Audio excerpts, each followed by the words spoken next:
Olá pessoal, tudo bem com vocês? Sejam bem-vindos a mais um vídeo do canal Bibliofings Tube, o canal oficial do blog Bibliofings. Aqui quem fala é o Wesley Leite e hoje eu estarei responsável pelas análises de questões. Bom, vamos falar aqui um pouco sobre a nossa análise de hoje. A nossa análise de hoje é constituída de 5 questões e essas questões foram retiradas da prova do IFPE, que é o Instituto Federal de Pernambuco.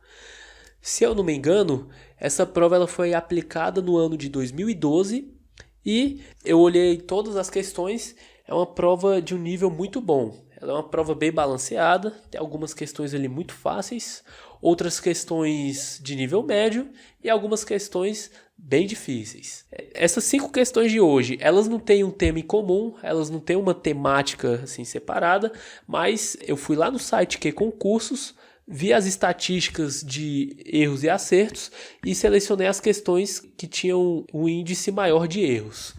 Olhando assim, eu acho que esse é um bom critério para a gente selecionar as nossas questões, pois mostra que muita gente teve dificuldade em fazer essas questões e é bom que, além da mera resolução da questão, eu posso passar um pouco de teoria e passar um pouco de literatura, indicação de textos, assim como a gente sempre faz em cada análise nossa.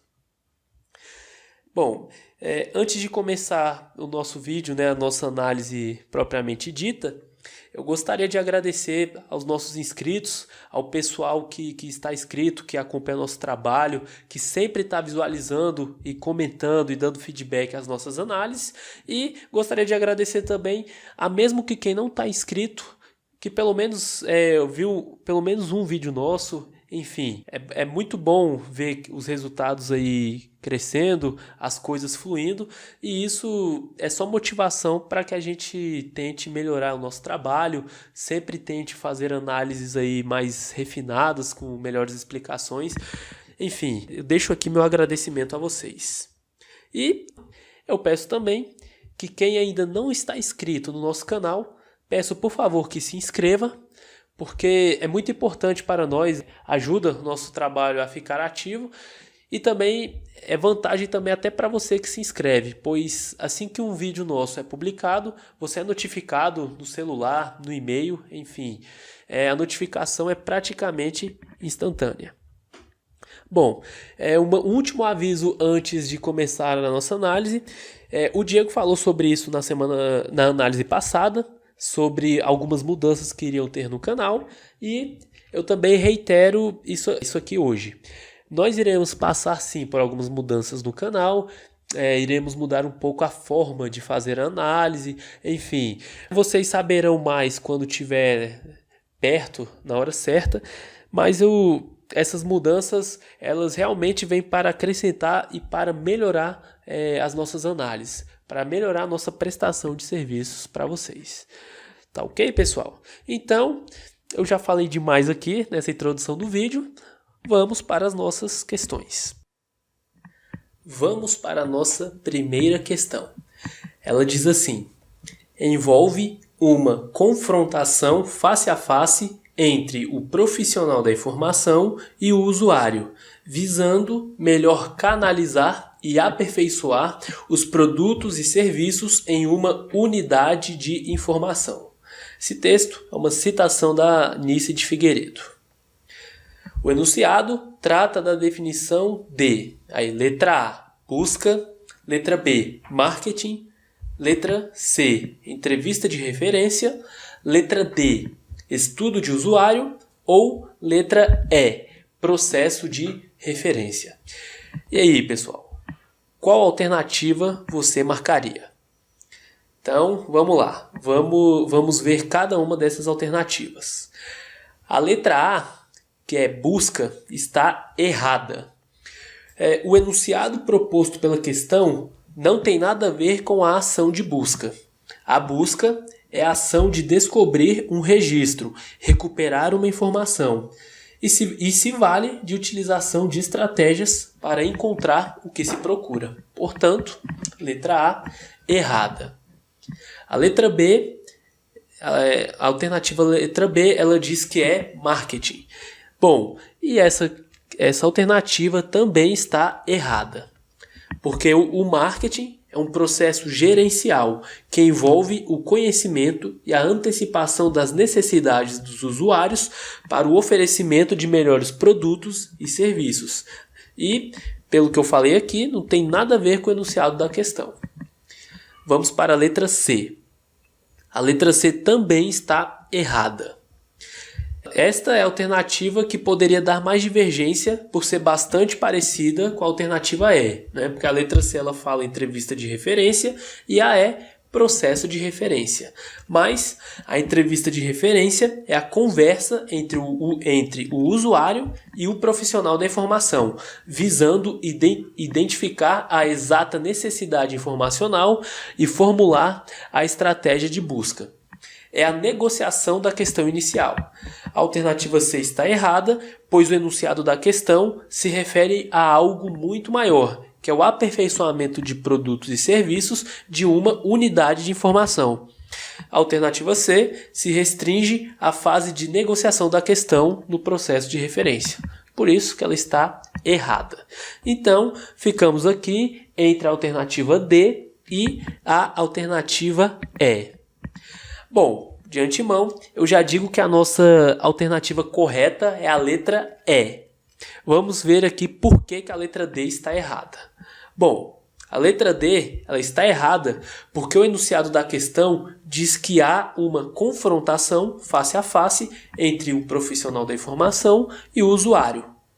O estudo de usuários é uma pesquisa para saber o que as pessoas necessitam em matéria de informação ou se essas pessoas estão satisfeitas e sendo atendidas adequadamente por seus provedores.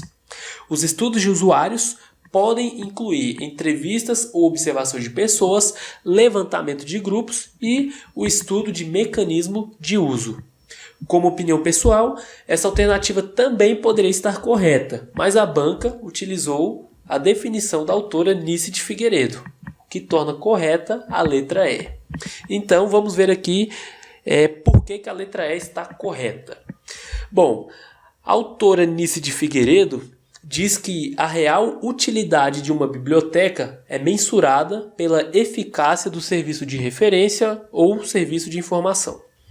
Portanto, cabe ao administrador bibliotecário otimizar esta prestação de serviço pela adoção de técnicas variadas. Estas técnicas têm que ser aplicadas nos momentos apropriados durante a interação usuário-bibliotecário ou no contexto do processo de busca da informação por parte do bibliotecário para atendimento do usuário. Este processo envolve uma confrontação face a face e é o que se chama de processo de referência. Viram aí, pessoal? Eles basearam essa questão nessa citação da autora Nice de Figueiredo e, portanto, a nossa alternativa correta é a letra E. Vamos aqui para a nossa segunda questão. Essa aqui é uma questão sobre fontes de informação. Vamos lá. Em relação à avaliação da qualidade das fontes de informação na internet, analise as proposições. Bom, como aqui tem 5 afirmativas, eu vou ler cada uma e já dar a resposta na mesma hora. Então, vamos lá. O item 1 diz assim: a apresentação das informações em uma fonte deve estar organizada para possibilitar o uso eficiente de seus recursos e ser agradável aos olhos do usuário. Bom, pessoal, antes de falar sobre o item 1, que eu esqueci de dizer, essa questão ela foi retirada do artigo Avaliação de Fontes de Informação na Internet, Critérios de Qualidade, que é da autora Maria Inês Tomael. É um texto que eu vou deixar no final da nossa análise e é um texto muito bom. Ele fala das fontes de informação, só que restrita ao âmbito da internet. E quais os critérios que a gente vai utilizar para avaliar estas fontes da internet. Então, vale a leitura, é um texto que dá para aprender bastante, não só para concursos, mas mesmo para a nossa prática bibliotecária. Então, vamos lá. O item 1 ele está certo, né? No artigo, a autora diz que a apresentação das informações em uma fonte deve, primeiramente, estar organizada para possibilitar o uso eficiente de seus recursos e depois ser agradável aos olhos dos usuários. Estes dois aspectos se complementam. Aí o item 2, ele diz assim: a atualização da informação e a revisão constante do site são elementos importantes a serem considerados na avaliação de uma fonte. Bom, o item 2 também está certo.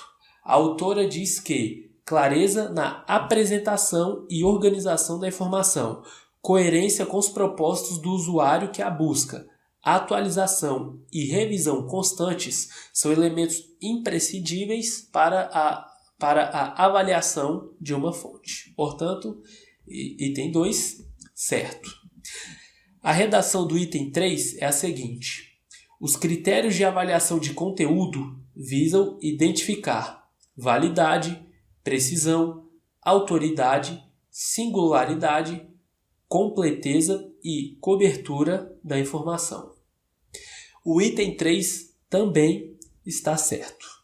No artigo, a autora fala em critérios para determinar a qualidade da informação. E os 3 tipos de critérios são critérios de conteúdo, critérios de forma e critérios de processo. Os critérios de conteúdo tratam do que está exposto na redação do item, que são a validade, a precisão, autoridade, singularidade, completeza e cobertura da informação. E quem quiser saber mais sobre estes critérios, é só dar uma olhada no texto, que além de citar estes critérios, a autora ela esmiuça cada um desses critérios e fala com muito detalhe e muita propriedade sobre cada um deles. Beleza? Agora vamos aqui para o item 4. O item 4 diz assim: a coerência na apresentação do conteúdo é irrelevante para a avaliação das fontes de informação. Bom, pessoal, o item 4 ele está obviamente errado. A informação apresentada pelo item 4 ela é tão intuitiva que nem é necessário ler o texto para saber que uma informação incoerente não é confiável. Mas, recorrendo ao texto, a autora diz que uma informação que tem coerência no conteúdo deve ser adequada ao tipo de público a que se destina. Por exemplo, ela não pode ser uma informação nem muito longa, mas também não pode ser também muito superficial. Beleza? Então, item 4, errado. E, por último, o item 5 diz assim: existe na internet um acúmulo de informações sem relevância devido à falta de avaliação prévia da informação a ser disponibilizada. Bom, a afirmativa 5 ela está certa. A autora diz no texto que alguém que passe certo tempo surfando na web acaba por encontrar o bom, o mal e o feio. Isto porque, devido à abertura do sistema, qualquer pessoa pode colocar qualquer tipo de informação na internet. Não existem avaliações prévias do que é disponibilizado. O acúmulo de informações sem relevância aponta para a necessidade de filtros que permitam a recuperação de informações de qualidade e com maior revocação. Bom, pelo que a gente viu aqui, somente a afirmativa 4 está errada. Então, como o item 4 é o único que está errado, a resposta correta é a alternativa A. Vamos agora para a nossa terceira questão. É uma outra questão também de fontes de informação, só que agora é de V ou F. E nós vamos fazer o mesmo esquema da questão anterior. Eu falo a afirmativa e já falo a sua resposta. Bom, vamos ler aqui o enunciado. A era da informação promoveu transformações nas estruturas das fontes de informação existentes e propiciou a criação de novas, como as fontes eletrônicas. Acerca das fontes de informação eletrônica, julgue cada item abaixo como verdadeiro ou falso. Bom, pessoal, deu para ver aqui que eles estão cobrando muito nessa prova. Eles estão batendo bastante na tecla das fontes de informação na internet, fonte de informação eletrônica. Deu para ver aqui que foi uma tendência dessa prova. Então vamos lá, vamos ler a primeira alternativa.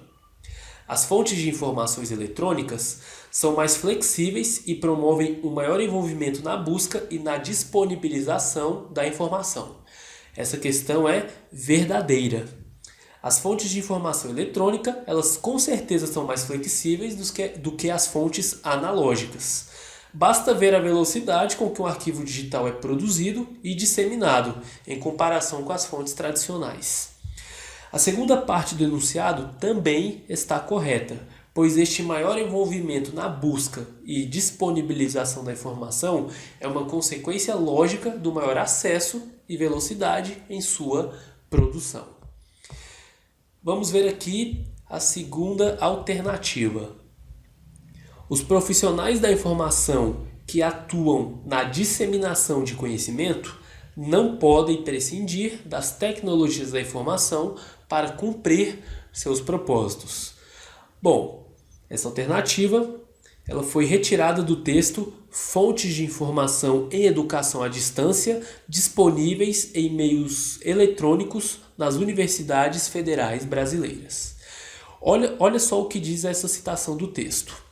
Qualquer segmento do conhecimento humano hoje não pode prescindir de uma constante busca de informação. A informação, impulsiona o conhecimento científico. A ciência é estabelecida a partir do desenvolvimento científico e tecnológico, beneficiando a sociedade no seu cotidiano. Só por essa citação, nós podemos perceber que esta segunda afirmativa é verdadeira. Além disto, os textos clássicos que tratam sobre a ciência da informação, por exemplo, os textos de Burko e Saracevich, dizem que um dos pilares de desenvolvimento da ciência da informação são os estudos sobre a tecnologia da informação. Portanto, o item 2 é verdadeiro. Aí aqui vamos para a terceira afirmativa. A maioria das fontes está disponível na internet, porém, o ambiente eletrônico não possui recursos que facilitem de maneira eficaz o acesso à informação. Para responder essa alternativa, eu tomei por base o mesmo texto da alternativa anterior, aquele da Maria Inês Tomael. A primeira parte desta alternativa está correta. Realmente, a maioria das fontes de informação está disponível na internet, pois a velocidade e o alcance das publicações disponíveis na internet são muito maiores que as do meio impresso. A segunda parte da afirmativa também está correta. Apesar de esta parte ser um pouco confusa e parecer falsa, a regra geral é de que a internet não possui bons filtros que permitem um melhor acesso e seleção das informações. Olha o que diz a citação do texto. Além das fontes convencionais como livros, jornais, revistas, enciclopédias, dicionários, tesauros, glossários e outras, surgiram novos tipos de fontes, como os próprios sites de busca, os repositórios de informação, as bibliotecas digitais, entre outras. Ainda assim, o ambiente eletrônico não possui recursos que facilitem de maneira eficiente e eficaz o acesso à informação. Por esse motivo, a necessidade de se conhecer as fontes e saber identificar e promover o acesso à informação continua sendo importante para os profissionais que se dedicam ao atendimento do usuário. Desta forma, se por um lado a internet propiciou quebrar as barreiras de tempo e espaço, proporcionando, teoricamente, o acesso à informação a qualquer pessoa, e até permitindo que qualquer indivíduo disponibilize informações na rede, por outro, esta liberdade permitida na rede favorece o caos informacional e induz a reflexão, dentre outras questões, sobre a qualidade das informações ali depositadas. Quem é o responsável pela informação? Qual o objetivo da fonte? O autor é conhecedor do conteúdo informacional que disponibiliza? A fonte é confiável? As informações são precisas? Possui informações singulares, ou seja, que não estejam disponíveis em outras fontes? As informações disponíveis são completas? São válidas? Qual a profundidade e amplitude da fonte? Estes e outros questionamentos são fundamentais para avaliar a qualidade das informações na rede. Bom, pessoal, depois dessa leitura um pouquinho grande, mas muito esclarecedora, dá para perceber que a organização das informações ainda não impera na internet. Então, o item está verdadeiro. Vamos aqui para o penúltimo item. Diz assim: as fontes de informação na internet não requerem tratamentos e usos diferenciados. Sendo assim, é desnecessário um estudo acerca dos tipos de fontes existentes. Pessoal, é óbvio que essa afirmativa é falsa. Nem precisa ler o texto e ter grandes conhecimentos para saber disso. Só as características e diferenças dos suportes já são fatores que exigem tratamentos, usos e estudos diferenciados. Enquanto que na informação impressa, em regra, não há possibilidade de uso simultâneo e divulgação acelerada de uma informação, na internet, essa mesma informação pode ser acessada por várias pessoas ao mesmo tempo e ser transmitida indefinidamente. Portanto, é um absurdo afirmar que não se necessita de tratamentos e usos diferenciados. E o nosso último item diz assim: a era da informação inaugurou uma nova ordem econômica, o chamado mercado da informação, que se caracterizou pela necessidade de otimização do tempo e pela criação de novos suportes informacionais. Bom, esta afirmativa ela foi retirada do livro Avaliação de Fontes de Informação na Internet, das autoras Valentim e Tomael. O texto diz que hoje o mundo é governado pela informação. Nos últimos anos, assistiu-se a uma importante transformação no mundo civilizado. Isto é, passou-se da era pós-industrial para a era da informação e conhecimento.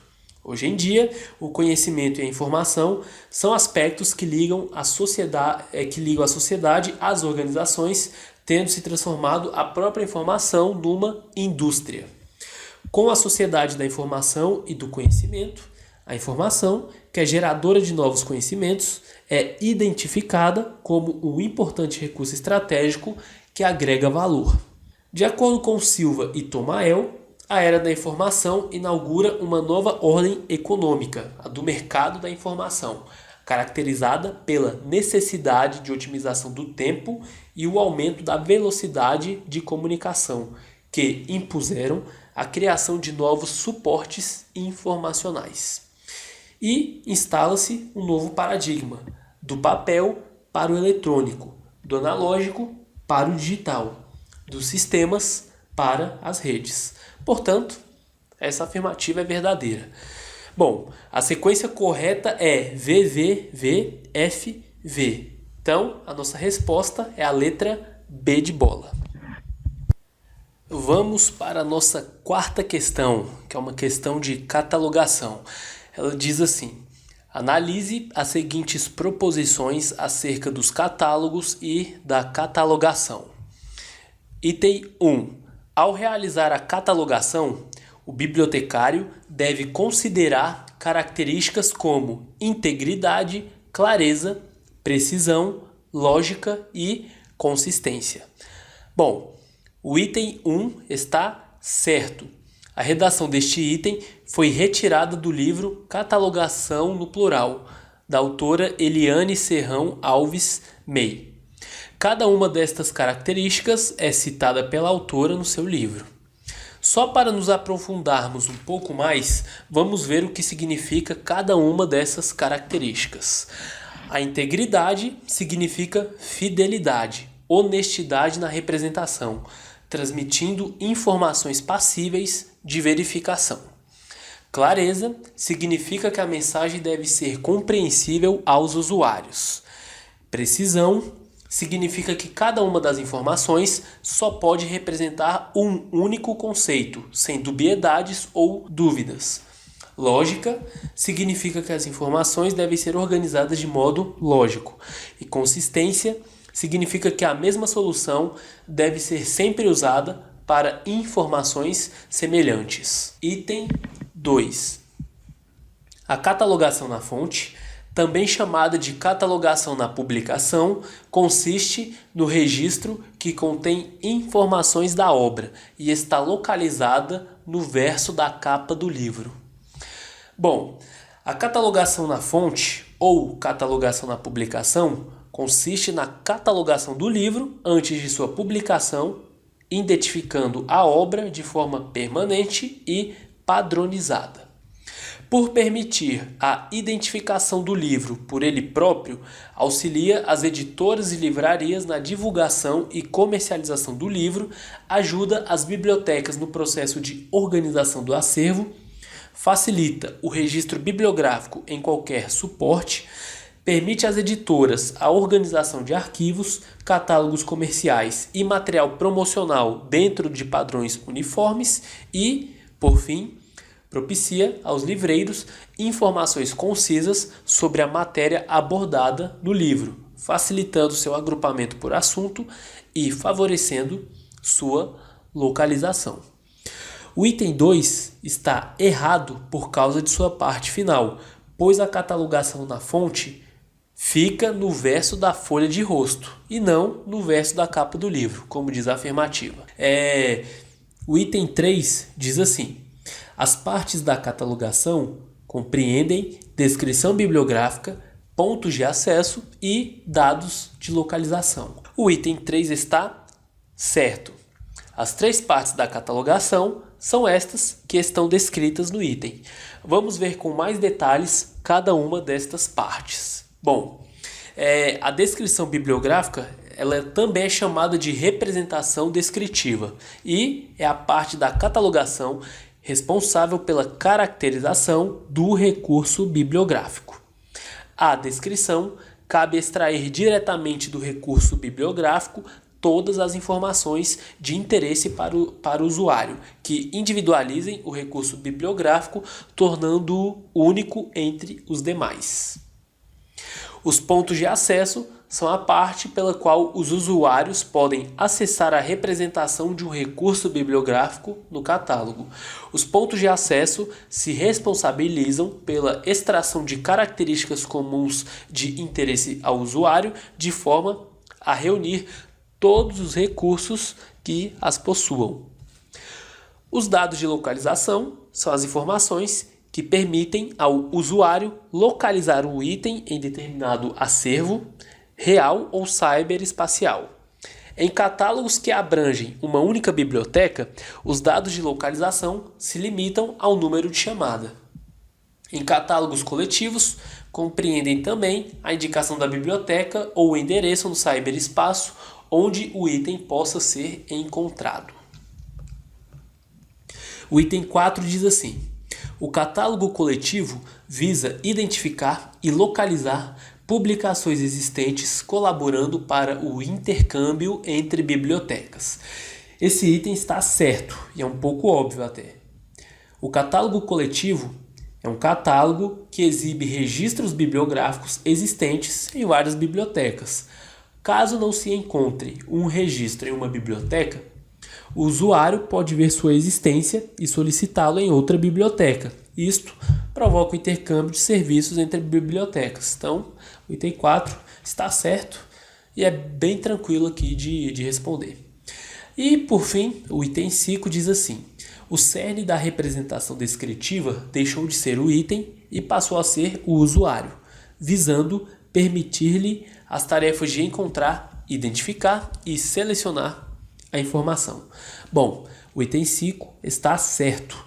A base deste item encontra-se na Declaração de Princípios Internacionais de Catalogação.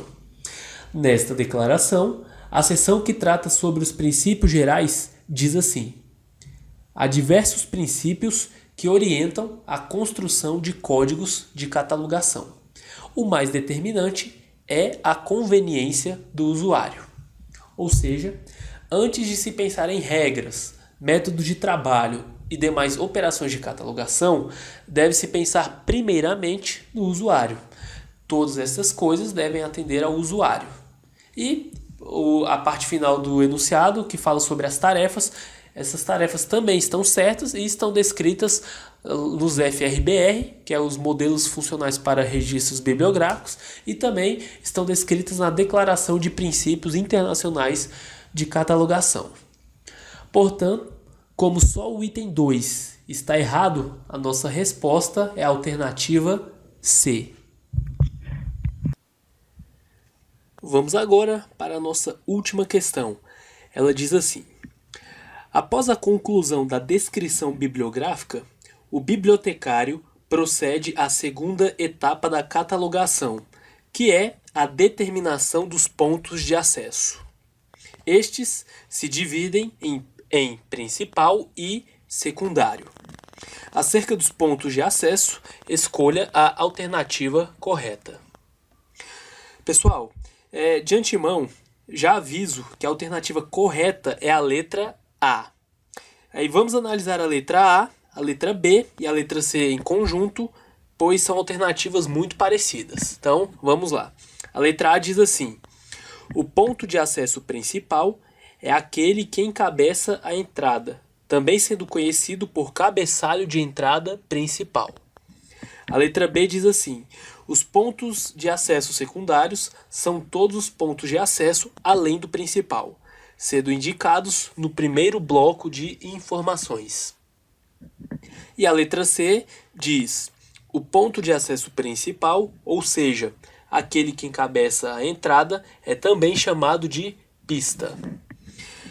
Como já dito, a alternativa A é a correta e a sua redação está perfeita.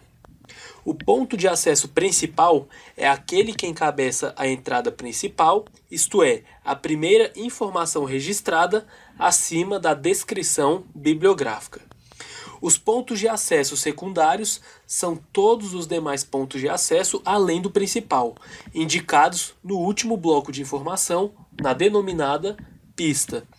É por isso que a letra B está errada, pois a parte final de sua redação diz que os pontos de acesso são indicados no primeiro bloco de informações.